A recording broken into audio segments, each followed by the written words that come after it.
Assalamualaikum warahmatullahi wabarakatuh.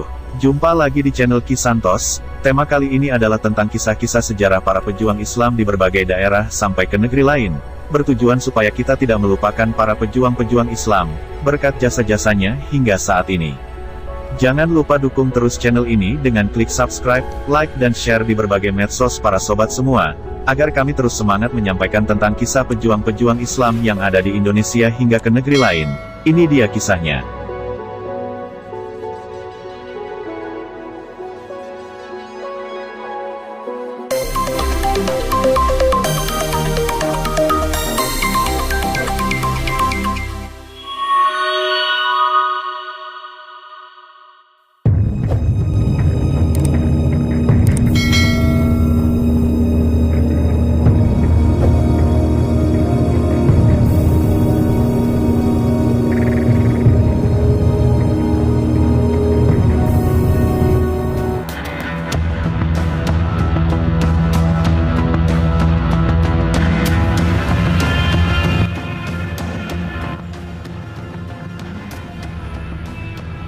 Raden Bondan Kejawen dibesarkan oleh Ki Jurutani. Dan manakala sudah berangsur dewasa, atas perintah Sang Prabu, Raden Bondan Kejawen dikirimkan kepada Ki Ageng Tarub, seorang pandita Syifa yang memiliki asrama di daerah Tarub, sekitar Purbodadi, Jawa Tengah sekarang. Jika Anda pernah mendengar legenda Jaka Tarub dan Dewi Nawangwulan, maka inilah dia. Jaka Tarub yang konon mencuri selendang bidadari Dewi Nawangwulan dan lantas ditinggal oleh sang bidadari setelah sekian lama menjadi istri beliau karena ketahuan bahwa yang menyembunyikan selendang itu adalah Jaka Tarub sendiri. Saya tidak akan membedah simbolisasi legenda ini di sini, karena tidak sesuai dengan topik yang saya bahas, Damar Shashanka. Jaka Tarub inilah yang lantas dikenal dengan nama Ki Ageng Tarub. Menginjak dewasa, Raden Bondan Kejawen dinikahkan dengan Dewi Nawangsi, putri tunggal Ki Ageng Tarub. Dan kelak Raden Bondan Kejawen bergelar Ki Ageng Tarub II. Dari hasil perkawinan Raden Bondan Kejawen dengan Dewi Nawangsi, lahirlah Raden Getas Pandawa. Dari Raden Getas Pandawa, lahirlah Ki Ageng Sela yang hidup sejaman dengan Sultan Trenggana, Sultan Demak ketiga. Ki Ageng Sela inilah tokoh yang konon bisa memegang petir sehingga menggegerkan seluruh Kesultanan Demak. Simbolisasi lagi, kapan-kapan saya ulas, Damar Shashanka. Sampai sekarang nama Ki Ageng Sela terkenal di tengah masyarakat Jawa. Ki Ageng Sela inilah keturunan Tarub yang mulai beralih memeluk Islam. Beliau berguru kepada Sunan Kalijaga. Perpindahan agama ini berjalan dengan damai. Nama Islam beliau adalah Ki Ageng Abdul Rahman.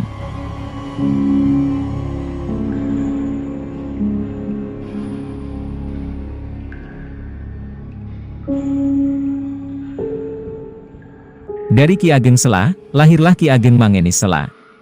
Dari Ki Ageng Mangeni Sela, lahirlah Ki Ageng Pamanahan.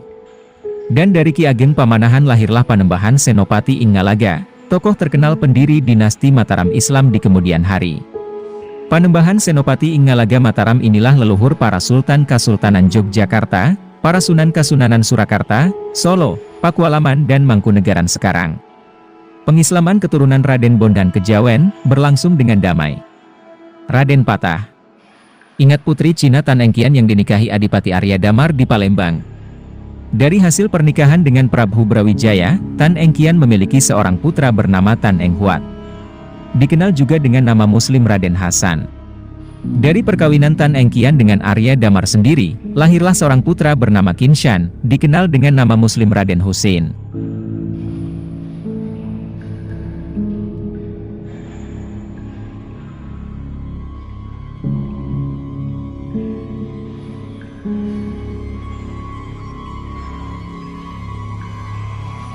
Sejak kecil, Raden Hasan dan Raden Husein dididik secara Islam oleh ayahnya Arya Damar.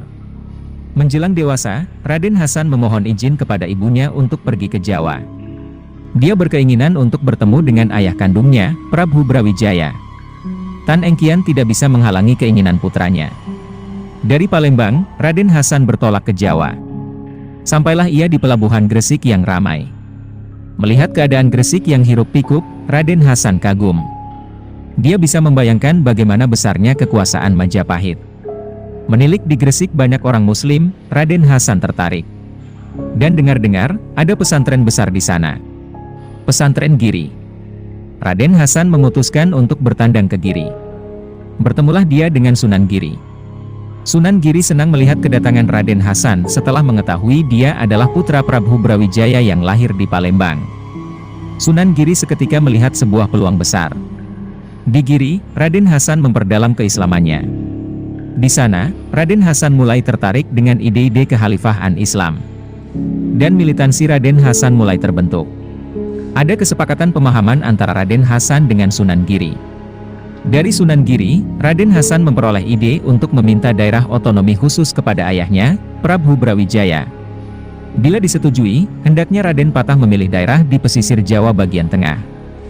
Jika itu terwujud, keberadaan daerah otonomi di daerah pesisir utara Jawa bagian tengah akan menjadi penghubung pergerakan militan Islam dari Jawa Timur dan Jawa Barat di Cirebon.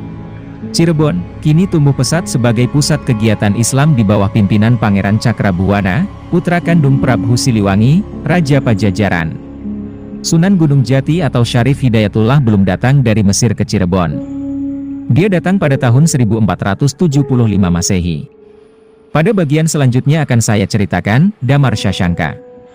Setelah dirasa cukup, Raden Hasan melanjutkan perjalanan ke pesantren Ampel dengan diiringi beberapa santri Sunan Giri. Di sana dia disambut sukacita oleh Sunan Ampel. Di sana, dia diberi nama baru oleh Sunan Ampel, yaitu Raden Abdul Fatah yang lantas dikenal masyarakat Jawa dengan nama Raden Patah. Selesai bertandang di Ampel, Raden Hasan yang kini dikenal dengan nama Raden Patah melanjutkan perjalanan ke ibu kota negara Majapahit. Dia yang semula hanya berniat untuk bertemu dengan ayahnya, sekarang dia telah membawa misi tertentu. Betapa sukacita Prabu Brawijaya mendapati putra kandungnya telah tumbuh dewasa. Dan manakala Raden Patah memohon anugerah untuk diberikan daerah otonom, Prabu Brawijaya mengabulkannya. Raden Patah meminta daerah pesisir utara Jawa bagian tengah. Dia memilih daerah yang dikenal dengan nama Gelagahwangi. Prabu Brawijaya menyetujui permintaan Raden Patah. Dia mendanai segala keperluan untuk membangun daerah baru. Raden Patah, dengan disokong tenaga dan dana dari Majapahit, berangkat ke Jawa Tengah. Di daerah pesisir utara, di daerah yang dipenuhi tumbuhan pohon gelagah, dia membentuk pusat pemerintahan kadipaten baru. Begitu pusat kadipaten dibentuk, dinamailah tempat itu Demak Bintara. Dan Raden Patah, dikukuhkan oleh Sang Prabu Brawijaya sebagai penguasa wilayah otonom Islam baru di sana.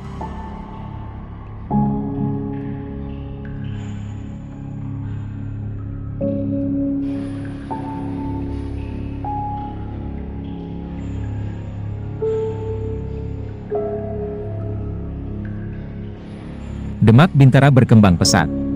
Selain menjadi pusat kegiatan politik, Demak Bintara juga menjadi pusat kegiatan keagamaan. Demak Bintara menjadi jembatan penghubung antara barat dan timur pesisir utara Jawa. Di pesisir utara Jawa, gerakan-gerakan militan Islam mulai menguat. Sayang, fenomena itu tetap dipandang sepele oleh Prabu Brawijaya. Beliau tetap yakin, dominasi Majapahit masih mampu mengontrol semuanya. Padahal para pejabat daerah yang dekat dengan pesisir utara sudah melaporkan adanya kegiatan-kegiatan yang mencurigakan. Pasukan Telik Sandibaya telah memberikan laporan serius tentang adanya kegiatan yang patut dicurigai akan mengancam kedaulatan Majapahit. Tak lama berselang, Raden Hussein, putra Tan Engkian dengan Arya Damar, menyusul ke Majapahit. Dia mengabdikan diri sebagai tentara di Majapahit. Raden Hussein tidak terpengaruh ide-ide pendirian kekhalifahan Islam. Dia diangkat sebagai adipati di daerah Terung, Sidoarjo, sekarang dengan gelar Adipati Pecat Tanda. Kebaikan Prabu Brawijaya sangat besar sebenarnya. Tapi kebaikan yang tidak disertai kebijaksanaan bukanlah kebaikan. Dan hal ini pasti akan menuai masalah di kemudian hari. Bibit-bibit itu mulai muncul, tinggal menunggu waktu untuk pecah ke permukaan. Dan Prabu Brawijaya tidak akan pernah menyangkanya. Runtuhnya Majapahit. Mendekati detik-detik pemberontakan, Demak Bintara berkembang pesat. Tempat ini dirasa strategis untuk pengembangan militansi Islam karena letaknya agak jauh dari pusat kekuasaan. Di Demak Bintara, para ulama-ulama putihan sering mengadakan pertemuan. Jadilah Demak Bintara dikenal sebagai kota seribu wali. Ditambah pada tahun 1475 Masehi, seorang ulama berdarah Mesir Sunda datang dari Mesir. Dia adalah Syarif Hidayatullah. Dia datang bersama ibunya Syarifah Mudaim. Syarifah Mudaim adalah putri Pajajaran. Putri dari Prabu Siliwangi penguasa kerajaan Pajajaran. Hanya kerajaan ini yang tidak masuk wilayah Majapahit. Walau kecil, Pajajaran terkenal kuat. Anda bisa membayangkan adanya Timor Leste sekarang. Seperti itulah keadaan Majapahit dan Pajajaran. Damar Shashanka. Nama asli Syarifah Mudaim adalah Dewi Rara Santang. Dia bersama kakaknya Pangeran Walang Sungsang, tertarik mempelajari Islam. Ketika berada di Makkah, Dewi Rara Santang dipinang oleh bangsawan Mesir, Syarif Abdullah. Menikahlah Dewi Rara Santang dengan bangsawan ini. Dan namanya berganti Syarifah Mudaim. Dari pernikahan ini, lahirlah Syarif Hidayatullah. Pangeran Walang Sungsang mendirikan daerah hunian baru di pesisir utara Jawa Barat. Dikenal kemudian dengan nama Tegal Alang-Alang. Lantas berubah menjadi Caruban. Berubah lagi menjadi Caruban Larang.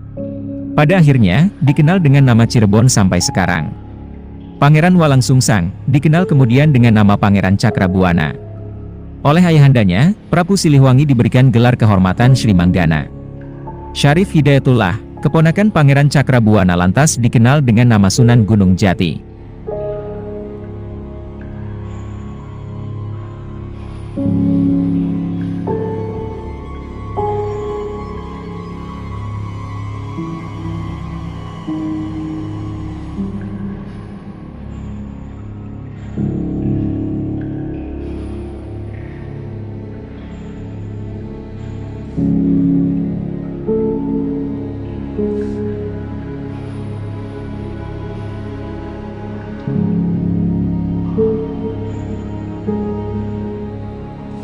Awal tahun 1478, Sunan Ampel wafat. Sunan Giri terpilih sebagai penggantinya. Pusat Majelis Ulama Jawa kini berpindah ke Giri Kedhaton. Dan, pada waktu inilah tragedi Syekh Siti Jenar terjadi. Syekh Siti Jenar dipanggil ke Giri Kedhaton dan disidang oleh Dewan Wali Sangha di bawah pimpinan Sunan Giri. Walau tidak mengakui keberadaan Majelis Ulama Jawa, beliau tetap hadir. Beliau dituduh telah menyebarkan aliran sesat. Ada pula yang menuduh sebagai antek-antek Syiah. Ada juga yang mengatakan beliau ahli sihir, dan lain sebagainya. Akan saya buat catatan tersendiri tentang beliau, Damar Shashanka. Pada sidang pertama para ulama yang tergabung dalam Dewan Wali Sangha tidak bisa menemukan kesalahan Syekh Siti Jenar. Sehingga, beliau lantas dibebaskan dari segala tuduhan. Namun bagaimanapun juga, Syekh Siti Jenar adalah duri di dalam daging bagi mereka. Maka sejak saat itu, kesalahan-kesalahan beliau senantiasa dicari-cari. Konsentrasi Dewan Wali Sangha terpecah pada rencana perebutan kekuasaan. Melalui serangkaian musyawarah yang pelik, maka disimpulkan, kekuatan militansi Islam sudah cukup siap untuk mengadakan perebutan kekuasaan. Raden Patah, Adipati Demak Bintara, terpilih secara mutlak sebagai pemimpin gerakan. Kubu Abangan tidak menghadiri musyawarah ini. Apalagi semenjak Dewan Wali Sangha atau Majelis Ulama Jawa dipegang Sunan Giri, hubungan kubu Putihan dan kubu Abangan kian meruncing. Sunan Kalijaga dan para pengikutnya hanya mau membantu Dewan Wali Sangha merampungkan pembangunan Masjid Demak. Selebihnya, mereka tidak ikut campur. Persiapan sudah matang. Tinggal memilih hari yang ditentukan.